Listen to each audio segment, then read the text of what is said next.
Bienvenidos a News 24, el magazine de noticias y análisis en español de i24 News.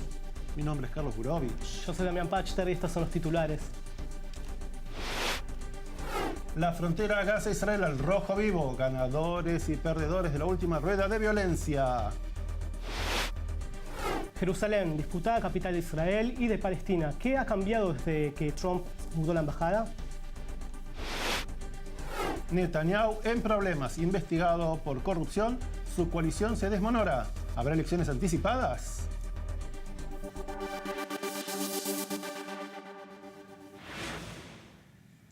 Israel y Hamás estuvieron a punto de pasar de un nuevo ciclo de violencia en Gaza a un operativo militar terrestre o guerra total. Las partes, en 48 horas, arribaron a un cese de fuego. El conflicto tuvo serias implicancias para el gobierno de Netanyahu. El informe de Damián Pachter. Un operativo comando en Gaza que salió mal, una represalia precisa de Hamás con artillería pesada sobre el sur de Israel, un nuevo cese al fuego. Así transcurrió un nuevo ciclo de hostilidades entre Israel y Hamás, quien controla el enclave palestino desde 2006. Sensación de amargura en la tierra prometida, euforia de victoria en la franja de Gaza. This constitutes a victory for the resistance and recognition of defeat and failure by Israeli Defense Minister Avigdor Lieberman and the Zionist occupation. It's a fallout of the disgraceful crime in Khan Yunis, in which the occupation tried to agitate the Palestinian arena, and it's a failure of the policy of siege and devastating wars against the Gaza Strip. This is the result of our Palestinian people's steadfastness. Y una sorpresiva renuncia que también fue vendida como triunfo entre los palestinos. La del ministro de Seguridad Avigdor Lieberman, que abrió el camino a unas posibles elecciones anticipadas en algún punto de 2019. Indeed, I'm here to announce my resignation from the role of the defense minister of the State of Israel. The question which needs to be asked is why specifically now?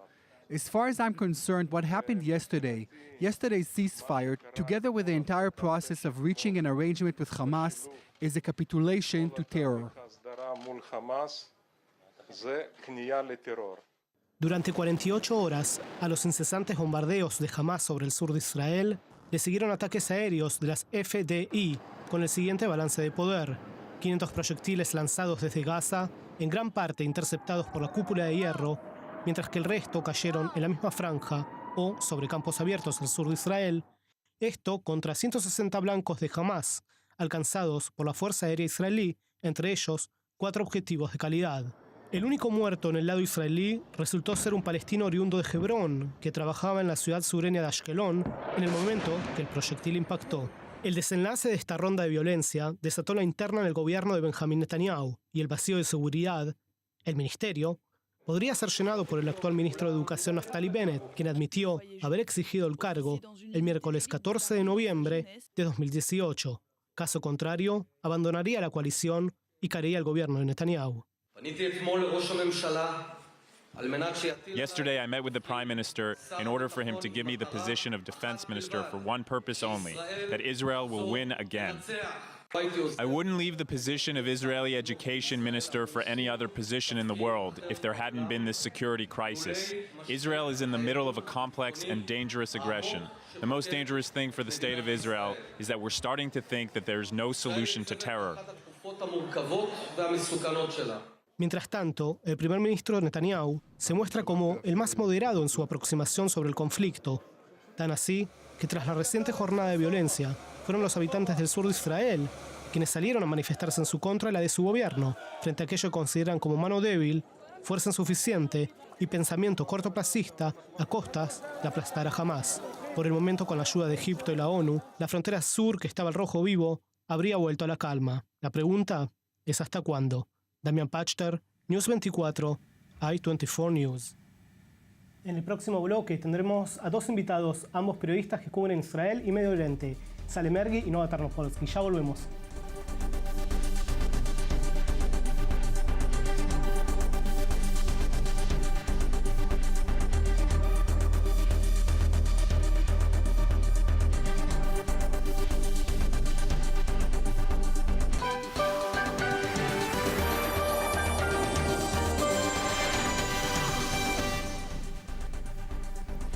Gracias por seguir con nosotros. Están viendo News 24 en español en i24 News. Nos acompañan en el estudio dos periodistas para analizar múltiples temas como la reciente escalada Israel-Hamas, entre otros. Se encuentra con nosotros Nova Tarnopolsky, argentina-israelí, con múltiples publicaciones en el New York Times, The New Yorker y actualmente corresponsal del LA Times. También está con nosotros Ale Mergui, periodista del Mundo de España, comentarista en múltiples medios de Israel y también en CNN en español. Gracias a ambos por sumarse. Muchas gracias. Vamos a comenzar poniendo las cosas en contexto. En 2014, al finalizar los combates del operativo Barrera Protectora, quedó claro que Israel, con su poderío bélico, puede doblegar al Hamas en el campo de batalla, pero también que debería encontrar la manera de llegar a un arreglo político con los palestinos y otros actores involucrados en la región para que no haya nuevos incidentes que lleven a escaladas de violencia.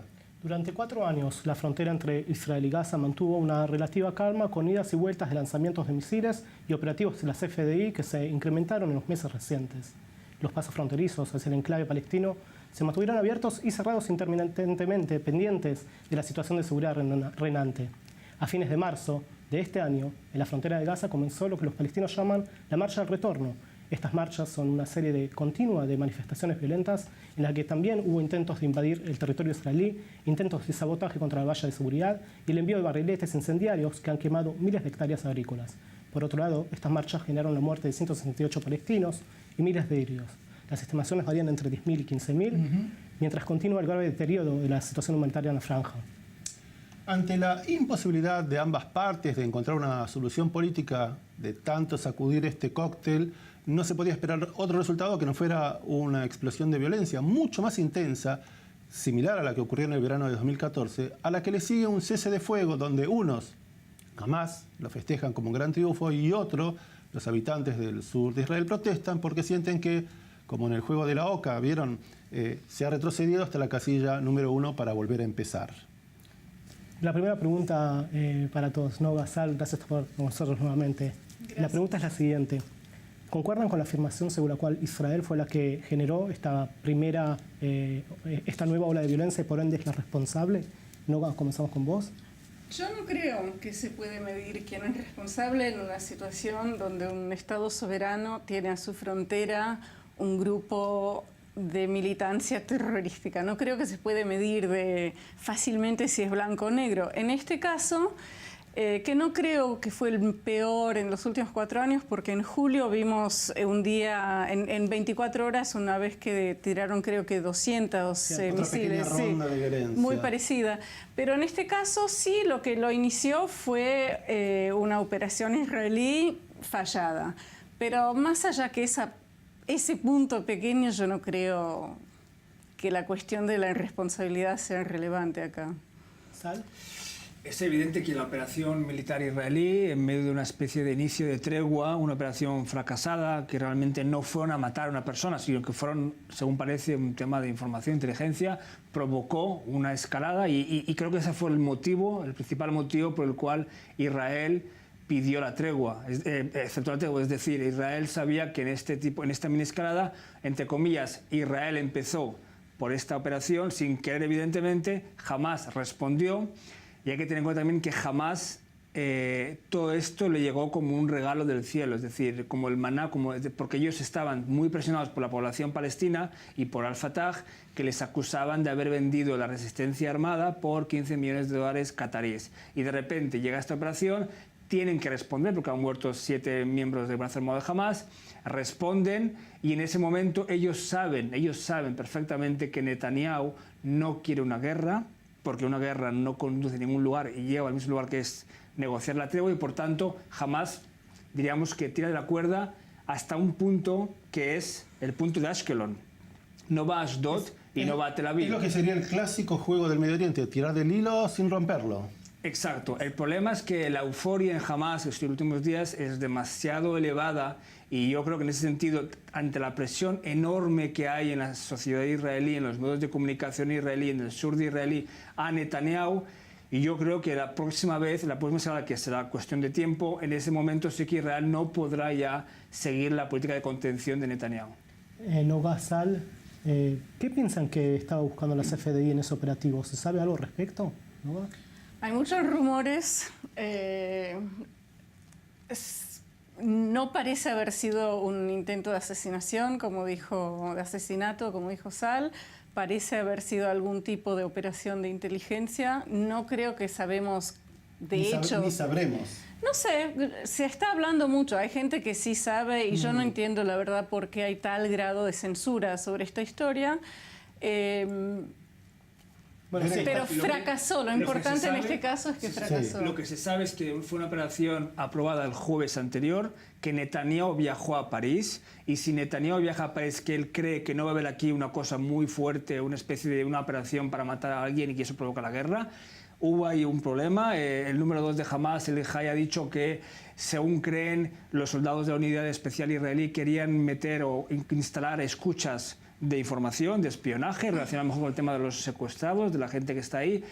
No se puede saber. Lo que está claro es que hubo ahí... Algo fracasó. Unos milicianos de Hamas se toparon por accidente y esto fue lo que ha provocado esta bola de nieve que seguimos viendo. Hay otra pregunta que ha surgido mucho, es cómo puede ser, si fue una operación relativamente pequeña, que Israel arriesgó la vida de un oficial tan alto, un oficial que no se puede dar teniente datos. coronel. No, un teniente coronel del ejército y un tipo con un gran futuro militar. Seguramente sería una operación a la que le daban importancia. Parece que no es necesariamente así, porque la jerarquía del ejército israelí es distinta a la jerarquía de los ejércitos de Europa y de Estados Unidos, donde el comandante queda atrás. En Israel ya hay una larga tradición que el comandante va adelante.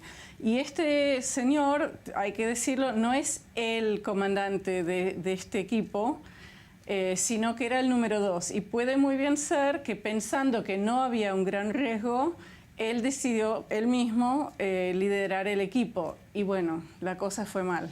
Aclaremos un punto. Israel no es la única vez que opera en Gaza desde que salió en 2006.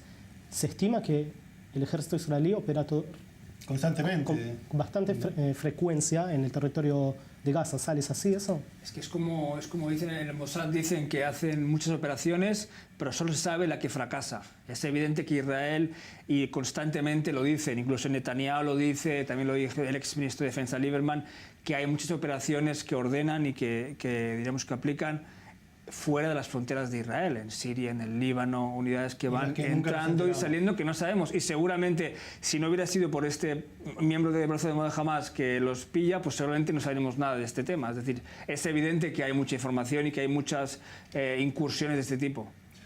Ahora nos metemos un poco dentro de la política interna de Israel. El ministro Lieberman renuncia porque cree que Israel no ha sido lo suficientemente duro con el Hamas. Y nos encontramos con Yair Lapid, que es del centro, un partido de centro de Israel, que se expresa a la derecha de la derecha. Escuchemos lo que tenía para decir. The current round of fighting began when Hamas wanted, ran as it wanted, and now it turns out that it's ending when it wants.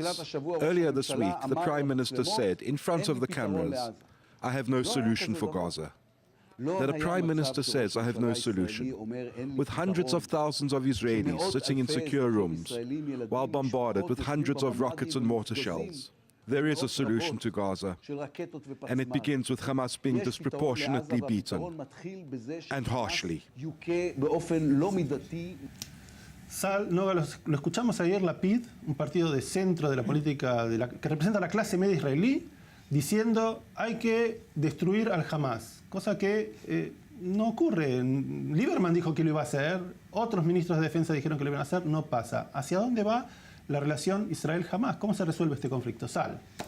En primer lugar, es increíble cómo fuera de Israel la sensación es que Israel es un país, un ejército que responde de forma contundente a Hamas, pero en Israel, Netanyahu, por ejemplo, tiene fama de ser muy contenido en las operaciones militares, de no haber respondido de forma contundente. En esos momentos es una relación asimétrica entre Hamas, que es un grupo que es básicamente guerrillero y que siempre va a ganar la guerra de imagen, porque recordemos que en la guerra del 2008-2009, cuando acabó la guerra y hubo una destrucción importante en Gaza, dijeron jamás que ellos han ganado. Van a ganar siempre. Aunque quede un solo miliciano, sacará ante el frame la cámara y dirá: victoria, hemos ganado. Y esto igual, si miramos fríamente el balance, es evidente que han muerto más personas en Gaza que en Israel.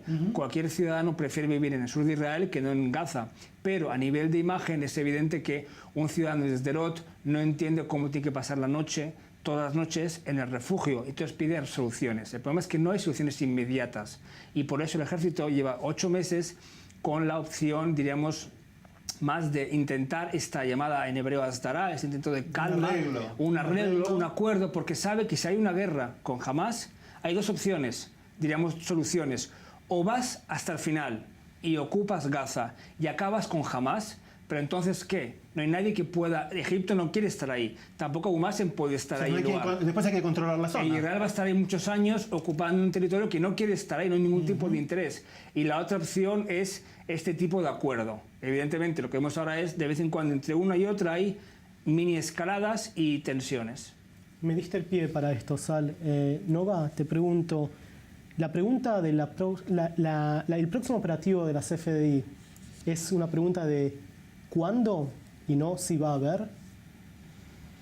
Yo supongo que sí, porque la situación es absolutamente volátil y porque Hamas es un grupo cada vez más desesperado. Por esto los 15 millones de dólares cataríes que Sal mencionó son importantes, pero es un grupo que quiere su supervivencia y no tiene cómo en este momento, y tiene una población legítimamente en un estado de crisis, y por eso puede ser inevidente. Pero quiero traer una gota de cinismo a esta conversación. Yair Lapid es un centrista que quiere ganar en la próxima elección. La elección ya la olemos. Y por eso, porque él tiene la oportunidad y alguien le da una cámara, él está hablando como si fuera algo entre un general de un librito de niños y un ultraderechista. Y él no es ninguno de ellos. Y creo que hay que tomar en cuenta todo lo que dicen los políticos hoy en día. Es eso. Quiero decir una última cosa. Dale. Cuando Sal menciona que gana a nivel mediático, que siempre va a ganar Hamas. En este momento, el primer ministro de Israel no tiene portavoz y no tiene equipo de comunicación. El ejército de Israel tiene a un portavoz en idioma hebreo, un portavoz en idioma inglés, que los dos son señores en los años 40 de sus vidas que nunca han trabajado con medios anteriormente, nunca. ¿Okay? El Ministerio de Relaciones Exteriores no trabaja. Entonces, cuando el ejército israelí destruye 150 objetivos o edificios en Gaza, no tenemos quien lo diga públicamente y el público israelí se queda con la impresión que no hicimos nada. Bueno, tal vez el esfuerzo está puesto últimamente un montón en las redes sociales. Todos recibimos al toque los videos. Y luego está también la diferencia entre las declaraciones, ese es el problema. Es decir, el problema con Netanyahu es que, o con el gobierno israelí, es que debería ir al público y decirles, mire, no hay una solución militar a Gaza si no quieren el costo militar, humano, económico de entrar en Gaza y ocupar Gaza. Pero ¿qué pasa? Que los israelíes, y básicamente en Ashkelon, Ashdod, Sderot, es un feudo del Likud. En ese sentido, ellos escucharon a Netanyahu hace unos años, en el 2008, prometiendo ante Olmert, el primer ministro, doblegar Hamas. Sí.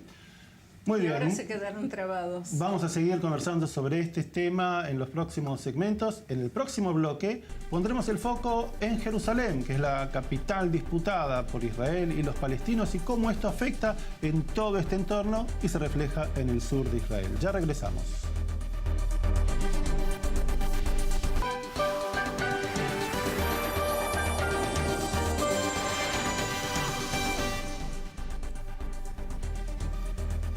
Gracias por seguir con nosotros. Están viendo News 24 en español. Nos acompañan en el estudio 2 periodistas, Nova Tarnopolsky, que escribe en el LA Times, y Sale Mergui, del diario El Mundo de España. Y ahora haremos foco en Jerusalén, la ciudad en disputa, capital de Israel, y que es reclamada por los palestinos también. Trump, hace meses atrás, decidió mudar la embajada. Hace casi un año, en diciembre. Diciembre del año, wow, pasa rápido. 6 de diciembre. Sí. ¿Qué cambios observan, Nova? ¿Qué cambios observás en el resto de los países tras esa maniobra? Es una importantísima pregunta, porque lo que uno observa es el grado de hostilidad y de enojo que eso ha provocado. La tremenda ironía es que los Estados Unidos no han movido ni un pelo de un oficial de la embajada. Todo sigue igual. En el edificio del consulado en Jerusalén pusieron una placa que anuncia que este edificio ahora es embajada. En los hechos no ha cambiado absolutamente nada en la función del consulado y de la embajada, que ahora se llama, creo que, no sé, edificio secundario o algo así, que queda en Tel Aviv. Pero a nivel simbólico ha sido supremamente importante y el mundo, por distintas razones, distintas regiones, están absolutamente enfurecidos. Si tengo que sacar una visa para ir a Estados Unidos, ¿a dónde voy? Creo que podés ir a cualquiera de los dos, pero no lo he hecho. Ok. ¿Sal? Yo creo que es el hecho que sea muy simbólico, sobre todo simbólico, es la explicación por qué los palestinos en Cisjordania no hicieron manifestaciones y protestas y una intifada, porque ellos entendieron que es un paso simbólico, con mucha carga simbólica. Y estamos viendo países como a lo mejor Brasil en verano, Paraguay, Paraguay si fue atrás, Guatemala. No hay este seguimiento que Netanyahu espera o esperaba. O sea, no hubo arrastre. No hubo arrastre, sobre todo no tanto por Israel, sino porque Trump, hay que entenderlo, Trump es una persona que en Israel tiene muchas simpatías, por lo que ha hecho por Israel, pero en el mundo es una persona, entre comillas, no muy popular. Siendo muy diplomático, muy cuestionado. Entonces, claro, una medida como esta, yo creo, mi opinión personal, que no beneficia mucho a la imagen de Israel. Puede que beneficie a nivel político, a nivel simbólico, a nivel de cargas simbólicas, pero a nivel general, esta asociación entre Trump e Israel no creo que ayude mucho ante los ojos de aliados como incluso Francia y Alemania, que están en guerra con Trump, guerra comercial, guerra mediática, incluso ahora el tema militar con de Macron. Hay que ver qué pasa, pero de momento Jerusalén va a seguir mucho tiempo, diríamos, en el candelero, y lo más importante, creo yo, es la alcaldía, que ahora es Moshe León, el alcalde de Jerusalén. Eso tiene más influencia en lo que pasa en Jerusalén que no lo que ha hecho Trump. Veamos entonces un pequeño recuento de las aperturas de las embajadas, idas y venidas en Jerusalén. You can only build peace on truth. And the truth is that Jerusalem has been and will always be the capital of the Jewish people. On behalf of the 45th President of the United States of America, we welcome you officially and for the first time to the Embassy of the United States here in Jerusalem, the capital of Israel. Como presidente de la República de Guatemala, asumí un reto de retornar nuestra embajada a esta ciudad. Insisto, una decisión soberana que ahora nos permite estar aquí reunidos para decir Guatemala e Israel unidos por siempre. Mucho me honra estar hoy aquí para dar cumplimiento a la decisión de mi gobierno de trasladar de Tel Aviv a Jerusalén la sede de la Embajada de la República del Paraguay. El gobierno de la República del Paraguay considera pertinente restablecer la sede de su embajada ante el Estado de Israel en la ubicación previa al comunicado de fecha 9 de mayo del 2018. Muy interesante que hemos visto tres embajadas abrieron, pero una volvió atrás. ¿Cómo reaccionaron los medios, tu medio, en el que vos escribís a estas idas y vueltas que hubo en Jerusalén? Con gran confusión, sobre todo porque el Los Angeles Times cubre todos los días a Trump y durante toda la campaña reciente de las elecciones al Congreso, él se paseó por todos los estados más cristianos, más evangélicos, hablando de su nueva embajada, que él mismo eligió los mármoles. Él contó una historia de un castillo más o menos que él mismo lo diseñó y yo, teniendo que responder a eso desde Jerusalén, me quedé en una situación muy extraña de decir a mis editores, bueno, no ha pasado. Tuve que preguntar varias veces yo a la portavoz de la embajada en Tel Aviv si están construyendo algo en Jerusalén y nos quedamos las dos tontas. ¿Qué fue lo que dijo el mundo? El mundo y en España en general, pese a que Trump avisó que es traslado a la parte occidental, y Trump dijo, claro, hay que dejarlo esto claro, Trump no dijo que Jerusalén ya tiene las fronteras delimitadas, dijo que esto estará negociado en proceso de paz, pero en el diario El Mundo, que es un diario de centro-derecha, y en todos los diarios básicamente se opusieron a esta medida porque lo vieron como una violación de la tradicional diplomacia internacional que básicamente busca un equilibrio entre las dos partes. En otras palabras, la opinión pública española y la clase política española es más pro-palestina que pro-israelí. Y por tanto, eso lo vieron como un ataque. Pero hay que tener en cuenta que es Trump. Si fuera Obama que hiciera este paso, hubiera tenido muchas más simpatías. Al ser Trump, que provoca mucho rechazo, incluso en la derecha moderada y española, pues por tanto, esto provocó críticas. Escuchemos lo que decía de manera muy interesante el vicecanciller de Rusia, Mikhail Gorbanov, acerca de su reconocimiento, el reconocimiento de Rusia de Jerusalén como capital de Israel. As you know, many years ago, we gave early recognition to a Palestinian state on the 1967 lines with the capital in East Jerusalem. And we asked ourselves a question: what about West Jerusalem? If we say East Jerusalem is the capital of a Palestinian state, then logically West Jerusalem would be the capital of Israel. Every day I went from Tel Aviv to Jerusalem in order to meet the leadership of Israel. Therefore, it was logical to come to the conclusion that East Jerusalem, how you say, God willing, would be the capital of Palestine, and West Jerusalem would be the capital of Israel. Ese es el punto. Nova Sal, ¿qué ganó el gobierno israelí con esta medida? El mundo no paró de girar con el hecho de que la embajada estadounidense se haya mudado. No obstante, ¿el gobierno de Netanyahu, Nova, se benefició de esto?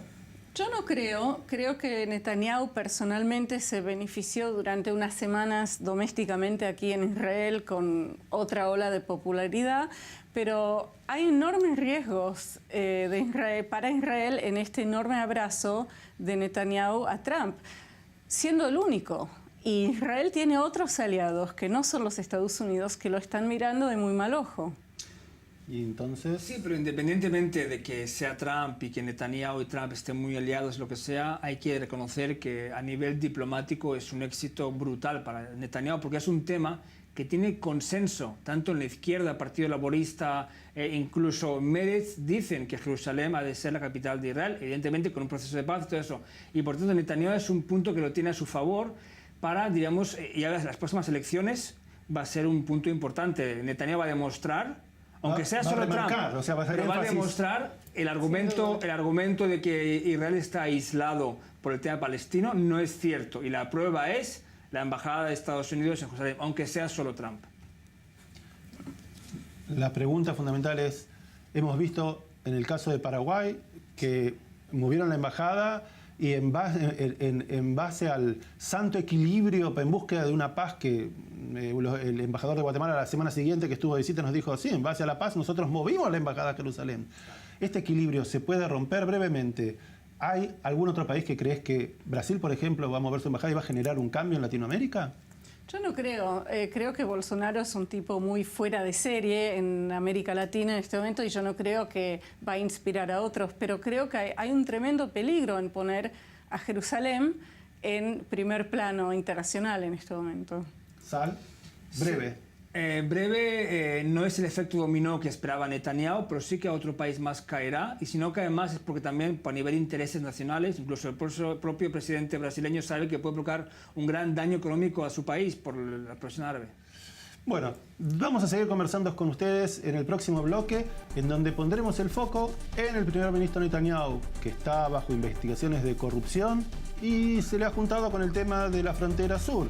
Habrá elecciones anticipadas y hay quien pueda sacarlo de poder. De eso seguiremos hablando con Sal y con Nova. No se vayan.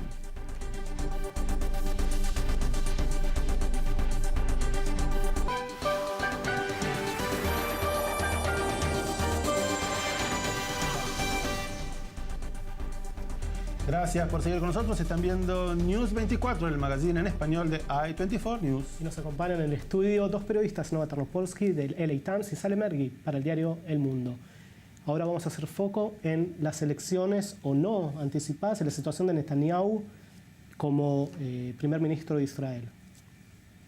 Digamos que hay elecciones. Hasta este minuto, mientras estamos hablando, no sabemos. ¿Tiene algún adversario Netanyahu con posibilidades reales de ganar? ¿Nova? Yo creo que sí. Creo que su peor adversario en este momento es él mismo. Primero, estamos viendo un primer ministro que ya está en poder 10 años, cansado, Y estamos viendo un señor que empieza a no tener el control sobre el área político que siempre ha tenido. Pero al margen de eso, hay un mito de que Netanyahu siempre gana. En las penúltimas elecciones ganó Tzipi Livni a nivel de voto popular en Israel, y yo creo que hacemos un error cuando nos olvidamos que hoy en día Netanyahu tiene 30 escaños, mandatos de 120, y por eso está en una situación tan débil. ¿Y en cuanto a adversario real? Yo creo que lo vamos a ver en las elecciones, porque todavía no sabemos. Ningún opositor a Netanyahu ha tenido hasta el día la posibilidad de presentarse al público como lo va a poder hacer en una campaña. Yo, aunque también estoy en contra de este fenómeno de considerar a Netanyahu el Superman electoral que siempre va a ganar, aunque perdió en el 2009 con Livni, yo creo que Netanyahu ahora mismo está en sus momentos más bajos. Incluso en esos momentos más bajos tiene, según los sondeos, 30 escaños, y el segundo es Lapid con 18. Por tanto, es posible que salga un opositor. Gabay no creo, pero a lo mejor Gantz y segundo con Gabay, hay una especie de unión de centro-izquierda, y puede ser que haya una batalla más reñida. El problema no es Netanyahu o Gabay, el problema son los bloques, y los bloques aún gana la derecha, y los bloques aún gana Netanyahu, y por tanto Netanyahu ahora mismo lo que va a hacer, antes incluso de la campaña electoral, es ya cerrar, como hice anteriormente, cerrar ya su próximo gobierno. ¿Qué pasó? ¿Por qué Livni no fue primera ministra? Porque Livni, cuando acudió a Shas ya estaba en la mano, en el bolsillo de Netanyahu. Por tanto, Netanyahu en ese sentido es una especie, es un artista... Usted había cerrado ya la coalición antes de las elecciones. Y aunque tenga muchos problemas personales, investigaciones, corrupciones y tal, al final Netanyahu sabe que el bloque de la derecha le va a dar su apoyo a él antes que a la izquierda, a menos que venga Gantz y quite votos de la derecha y se pase al centro izquierda. O Lapid, que ha quitado votos a la derecha y que no está imposibilitado también. Pero hay algo un poco surreal en nuestra conversación, porque hay tremendas posibilidades de que en los próximos 3 meses Netanyahu se encuentre como sospechoso de un crimen.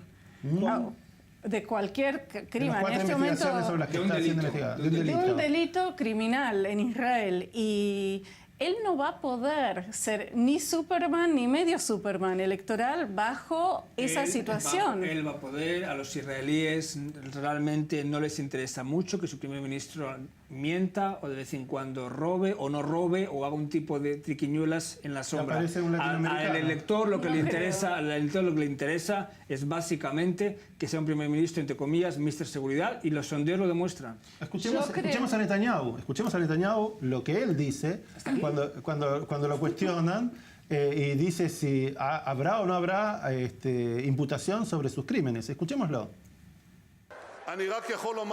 Solo puedo decirles lo que digo desde el primer día. No habrá nada porque no hay nada.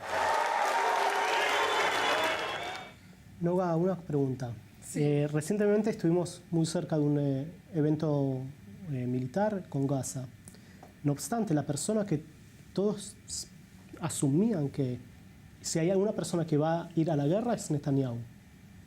Sin embargo, se mostró como la persona más moderada. ¿Puede ser que hay algo que está pasando atrás? ¿Están esperando el plan de Trump para Yo no creo que exista plan de Trump, y hasta que yo no hable con una persona norteamericana, israelí o palestina, una sola que me diga yo he visto un plan, yo no voy a creer que exista.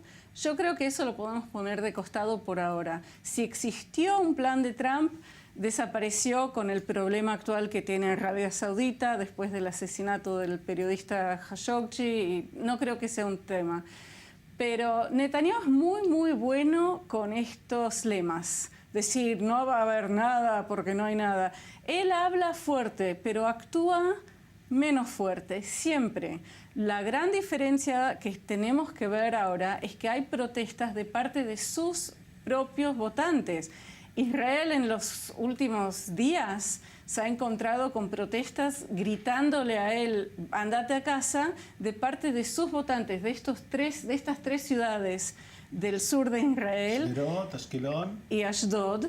Y hemos visto en las elecciones municipales de Israel que ocurrieron en las últimas semanas que hay un gran deseo de cambio, un deseo de ver novedades.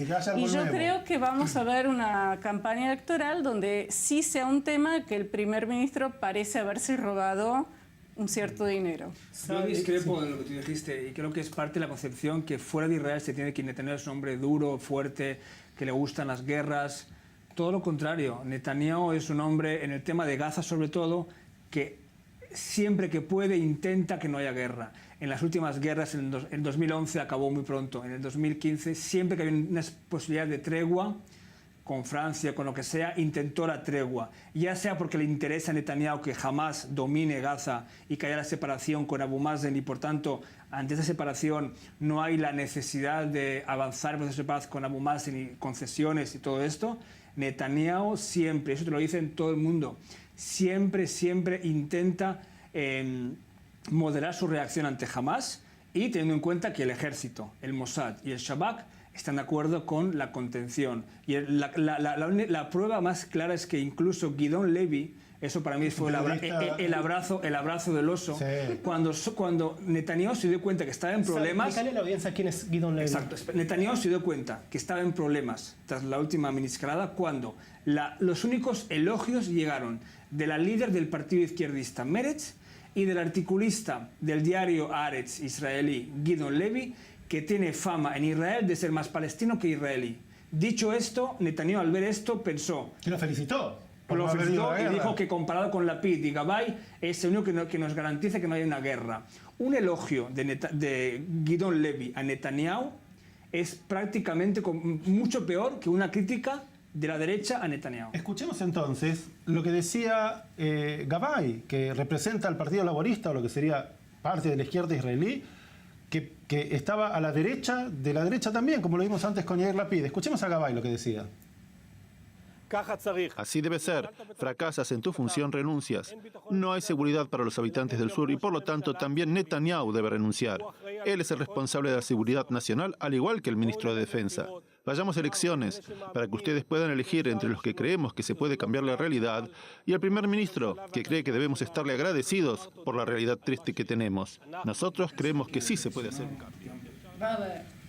Noga, Sal, consulta. Hay una especie de nuevo candidato, por lo menos los medios se nota que como que lo están inflando. Se trata de Benny Gantz, el ex comandante en jefe del ejército israelí.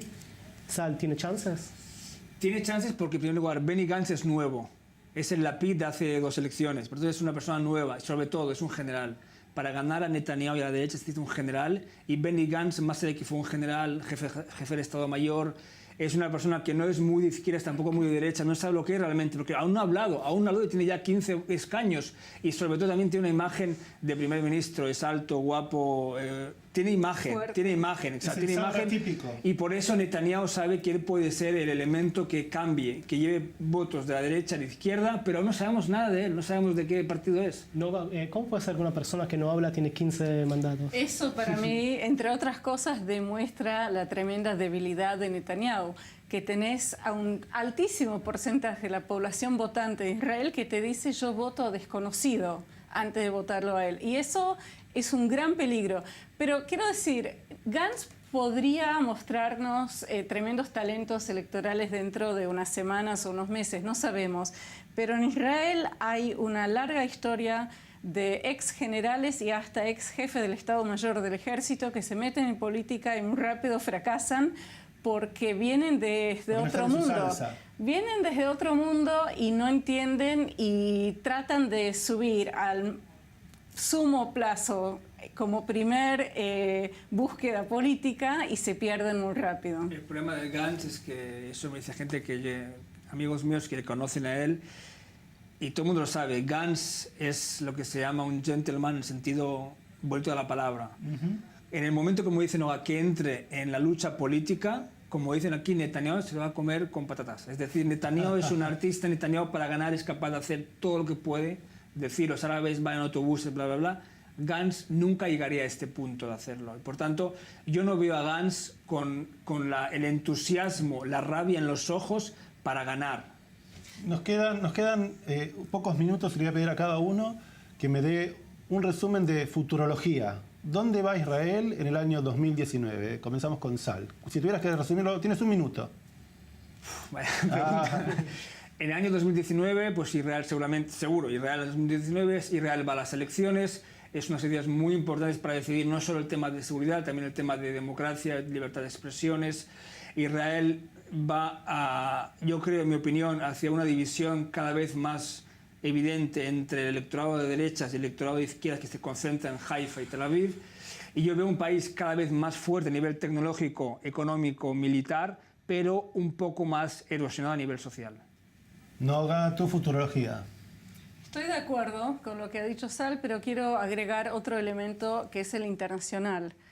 El supremo aliado de Israel es Estados Unidos, y Estados Unidos en este momento se encuentra en una situación de crisis política, democrática y diplomática que nosotros en nuestras vidas no hemos visto.